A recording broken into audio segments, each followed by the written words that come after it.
नमस्कार साथियों, मैं सैयद आबिद अली, अध्यक्ष नगर पालिका परिषद औला। साथियों, अभी अचानक मैं इसलिए लाइव आया हूं कि मैंने एक ऑडियो सुनी और वो ऑडियो सुन के मुझको खुद को भी थोड़ी तकलीफ़ हुई।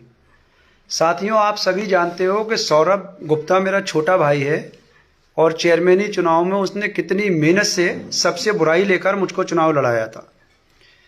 सौरभ गुप्ता जी का कल 11 बजे मेरे पास फ़ोन आया कि लाले महाराज से, ज्ञानेंद्र शर्मा जी से कुछ पैसों का लेन देन था। वो मेरे द्वारा था कि वो बड़े भाई वो करा दो। मुझको पता था कि सौरभ कल नहाने के बाद सुबह 4 या 5 बजे मेरे कुछ सभासदों के साथ औला आ गए थे नगर में। तो मैंने उनसे कहा कि सौरभ तुम कहाँ हो, आ जाओ, मैं बैठ के तुम्हारा महाराज से बात करा देता हूँ। उन्होंने कहा कि मैं नहान करने गया हूँ। तो मुझे लगा ये हंसी में चकल्लस में मुझसे झूठ बोल रहे हैं या फिर ये दोबारा आके चले गए। तो अभी जो पीछे एक दुखद घटना हुई थी भगदड़ के दौरान, उसको मद्देनज़र रखते हुए हमदर्दी में सौरभ गुप्ता को मैं अपना छोटा भाई मानता हूँ। इसलिए और लोग भी फेसबुक पर लाइव आकर लोगों से अपील कर रहे हैं कि वहाँ पर थोड़ा रुक के जाएँ, 15 तारीख के बाद जाएँ या अभी ना जाएँ। तो हमदर्दी में मैंने सौरभ गुप्ता जी से ये कहा कि वहाँ पर काफ़ी लोग मारे जा चुके हैं, तुम वहाँ अभी तक क्यों रुके हो, तुम वहाँ से चले आओ जल्दी। अब सौरभ गुप्ता जी को इस बात का कोई ठेस पहुँची या उन्होंने इसका गलत मतलब निकाला, ये अलग बात है। मेरे कहने में या उनके समझने में कोई फ़र्क रहा हो, बाकी मेरी व्यक्तिगत उनसे राय थी हमदर्दी के नाते, क्योंकि उन्होंने मुझे चुनाव लड़ाया, मुझको बड़ा भाई मानते हैं, सुख दुख में हम दोनों साथ हैं, इसलिए मैंने उनको राय दी थी।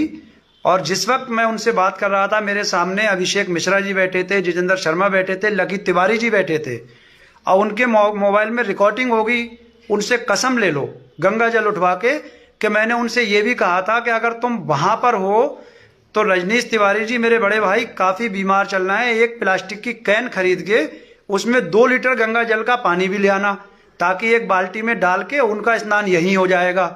अगर मेरे मन में कोई बात होती तो मैं उनसे एक कैन में गंगा जल मंगाने के लिए क्यों कहता, लेकिन मेरी बात को तोड़ मरोड़ के पेश किया जा रहा है। इसलिए मैं लाइव आकर अपना पक्ष रखना चाहता हूं कि मेरे कहने के तरीके से या सौरभ जी के समझने के तरीके से यदि किसी की धार्मिक आस्था को ठेस पहुंची हो तो मैं अपने अल्फाज वापस लेता हूं। बाकी मेरे बारे में पूरे औला शहर की जनता नहीं, बरेली जिला जानता है कि जितने भी धार्मिक त्यौहार होते हैं, मैं और मेरी टीम, मेरा पूरा एक एक कार्यकर्ता बढ़ चढ़ के हिस्सा लेता है। चाहे कांवड़ यात्रा हो, चाहे राम बारात हो, चाहे होली का जुलूस हो, चाहे कोई मुस्लिम समाज के कार्यक्रम हो, जितने भी आयोजन होते हैं, मैं और मेरी पूरी टीम बढ़ चढ़ के हिस्सा लेते हैं। मेरे कहने का तरीका एक हमदर्दी थी। कहने के तरीके में या समझने के तरीके में कोई गलती हुई हो तो मैं अपने अल्फाज वापस लेता हूँ। मेरी वजह से किसी के मन को ठेस पहुंची हो तो मैं अपने अल्फाज वापस लेता हूं। और मैं इस वीडियो के माध्यम से ये सौरभ गुप्ता छोटे भाई से फिर कहता हूं, जो मैंने 2 लीटर गंगा जल लाने के लिए कहा था, यदि वो ले आए हों तो वो मुझको पहुंचा दें। और मैं अपनी ये वीडियो इसलिए जारी कर रहा हूं क्योंकि मेरा एक ऑडियो काट के अधूरा जारी करा गया है, जिसमें गंगा जल लाने की कोई बात नहीं है, तिवारी जी के बीमारी होने की कोई बात नहीं है। इसलिए मैं वीडियो वायरल कर रहा हूं कि ये मेरी वीडियो आम जनमानस तक पहुंच जाए, अधिकारियों तक पहुंच जाए और सौरभ गुप्ता जी और उनके संगठन तक पहुंच जाए कि मेरी कहने के तरीके में फ़र्क रहा वो अलग बात है, लेकिन मेरी नीयत बिल्कुल पाक साफ थी।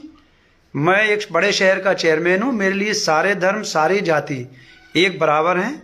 जो गंगा स्नान में जिन्होंने अपनी जान खोई है उनके लिए भी मेरी हमदर्दी है, मैंने अफसोस व्यक्त किया है। और मेरे आयोजनों का अगर किसी को और देखना हो तो मेरी ट्विटर हैंडल पे भी देख सकता है कि मैं होली के, कांवड़ यात्रा के, मैं और मेरा ग्रुप कैसे इस्तकबाल स्वागत करते हैं और उन फोटोओं को शेयर भी करते हैं। मैं पुनः अगर मेरी किसी बात से, अल्फाज से किसी को ठेस पहुंची हो, पुनः मैं कहता हूं कि मैं अपने अल्फाज वापस लेता हूं। मेरे तरीका गलत हो सकता है, सौरभ जी के वायरल करने का तरीका अलग हो सकता है, लेकिन मेरी नीयत ठीक थी। मैं कल भी सर्व समाज का था, आज भी हूँ और आगे भी रहूँगा। बहुत बहुत धन्यवाद साथियों।